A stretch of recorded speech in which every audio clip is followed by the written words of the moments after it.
শুভ সকাল বন্ধুরা, আজকে দেখো এখান থেকে ব্লগটা শুরু করছি। খাচ্ছি হচ্ছে মুড়ি আর আলুর তরকারি। কে কে এরকম তরকারি দিয়ে মুড়ি খেতে ভালোবাসো, আর টিফিনে কিন্তু এরকম খেতে আমার তো বেশ ভালো লাগে।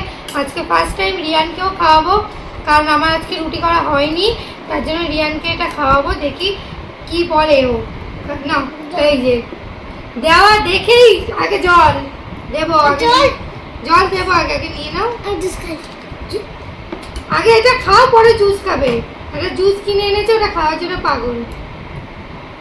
নাও, কেমন কেমন ওকে খাওয়াবো, প্লাস আমি খাবো। আর এই যে তোমাদের দাদা ভাইয়ের হচ্ছে গিয়ে মুড়ি আর তরকারি। সবাই আজকে মুড়ি তরকারি খাবো।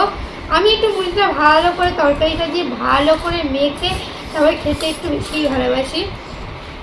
তো চলো আমরা টিফিনটা খেয়ে দিয়ে নিই, তারপরে তোমাদের সাথে আবার দেখা করবো কি কি করছি সারাদিন। বন্ধুরা দেখো, আজকে বাজার দিয়ে নিয়ে এসছে হচ্ছে কাতলা মাছের তেল। দেখতে পাচ্ছ পুরো সাদা সাদা কাতলা মাছের তেল, পুরো ফ্রেশ তেল।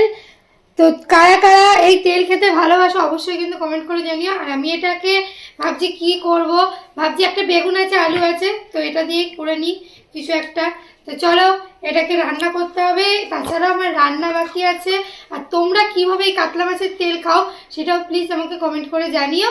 তো চলো, একদম দেখে আর থাকতে পারছি না, কারণ কাতলা মাছের তেল খেতে আমার খুব ভালো লাগে।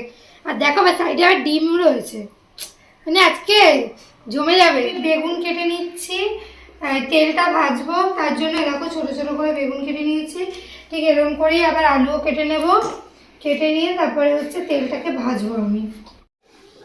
বেগুন তো কাটা হয়ে গেছে, এখন আলু কাটছি। এই কাতলা মাছের তেল যদি ঠিকঠাকভাবে রান্না করা যায় না, এই দিয়ে এক থালা ভাত খেয়ে ওঠা যায়। মা তুমি কি ভুলে গেছো? শুধু তেল বললে কি হবে? কাতলা মাছের তেল বলতে হবে। ও কাতলা মাছের তেল, বুঝতে পেরেছো বন্ধুরা? রিয়ানের ফেভারিট না কাতলা মাছের তেল? হ্যাঁ, তুমি বেগুন কাটার সময় কাতলা মাছের তেল বলনি, শুধু তেল বলেছো। ও আচ্ছা আচ্ছা, সরি সরি, বুঝতেই পারিনি আমি যে শুধু তেল বলেছি। এবার তাহলে চলো রান্না করতে যাই, কারণ অনেকটা দেরি হয়ে গেছে, অলরেডি 12:30 বেজে গেছে। এটা রান্না করে উঠতে উঠতেই আমার অনেকটা টাইম লেগে যাবে। আমার রান্না রেডি বন্ধুরা, দেখো কত সুন্দর দেখতে হচ্ছে, আমার তো হেভি লাগছে। মনে হচ্ছে এখনই ভাত খেয়ে নি, এত ভালো লাগছে দেখতে। তোমরা প্লিজ আমাকে একটু দাও। মা কি খাবে? আচ্ছা নাও, খাও, খেয়ে বলো কেমন হয়েছে। দাঁড়াও, গরম না কাট, গরম কিন্তু। দেখো কি করছে, দেখো দেখো অবস্থা দেখো। ভালো হয়েছে, ভাত দিয়ে খাবো। হ্যাঁ, এখন শুধু খেতে বসার অপেক্ষা। কতটা হয়েছে আজকে, আমি এতটা খাবো, আর এইটুকুনি বাবার ছেলেকে ভাগ করে দিয়ে দেবো। না, বেশিরভাগটা আমি খাবো। এই বেশি কথা বলবি না না, এটা আমি বেশিরভাগ খাবো। তো চলো খেতে খেতে দেখা হবে তোমাদের সাথে। এখন চলো বন্ধুরা, দেখো ভাত দিয়ে বসে পড়েছি, তেল দিয়ে খাবো কাতলা মাছের তেল। আমাকে তাতেই দাও, আমি তাতেই খাবো। তাড়াতাড়ি খাবে, খিদে পেয়ে গেছে। দাঁড়াও, বাবাকে আগে দিয়ে নি। না আগে আমাকে। ওকে দাও ওকে দাও ওকে দাও। ঠিক আছে নাও, আগে রিয়ানকে দিই আমি তাহলে। আজকে এই তেল হয়েছে বলে আমি আর সেরকম কিছু রান্না করিনি, ডাল আর আলু সিদ্ধ রান্না করেছি, ব্যাস। এই তেল দিয়ে আমাদের খাওয়া হয়ে যাবে মোটামুটি। আমি তো খাবোই না, আমি সত্যি কথা বলতে আমি ইসে খাবো না, ডালও খাবো না, আলু সিদ্ধও খাবো না। মাইটা কোথায়? কি চর্বি মাছ? চর্বি মাছ? মাছ তো আজকে হয়নি বাবু।